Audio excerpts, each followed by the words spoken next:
Good evening, everyone. Thanks for joining us. We are 101 days into 2023, and the U.S. has already experienced more than 140 mass shootings. The most recent was yesterday in Louisville, Kentucky, where 5 bank employees were killed. That incident is a frightening reminder that it can happen anywhere, at any time. That's right. And our Takia Cummings went to the West Point Police Department today to see what steps we can take to better protect ourselves if we are to ever face a mass shooter. And she joins us live now at the West Point Police Department. Takia, what can you tell us? West Point Assistant Police Chief Kennedy Metters is known for training civilians and officers with life-saving tips that are with scenarios that are no longer rare. He gave me some of those tips today. It seems that no one is immune from being a victim of a mass shooting. Law enforcement is on call and ready to arrive on a scene in minutes, but every second counts. They can happen anywhere.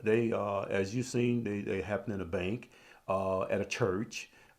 They can do it in the mall, anywhere, a post office, wherever a person wants to go and kill a vast amount of people. It can happen anywhere. So as police officers, we just got to be prepared, and especially as civilians, we definitely have to be prepared and be aware of our surroundings. Assistant Police Chief for West Point Police Department Kennedy Metters says when you step outside your home, a mass shooting threat is always possible.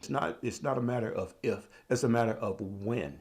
And then if you got that type of philosophy and that type of mentality, then you have a plan for it. If you have a plan or need to start one, Metters says you should use the ADD method, or ADD. So first, avoid.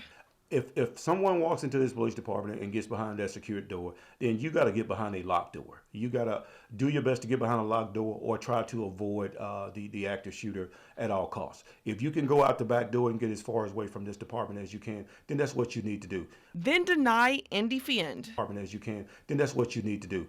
But if you cannot, get yourself behind a locked door and make sure that door is secure. If you can't secure it, put something up to that door to make sure that person does not get in. So you want to deny entry to that person.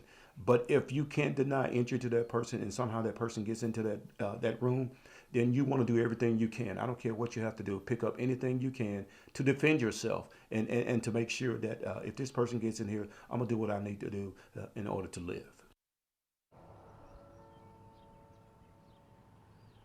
If anyone is willing to host a class, Metters is happy to teach groups about the reality of mass shootings. Telling your story live in West Point, Takia Cummings, WCBI News.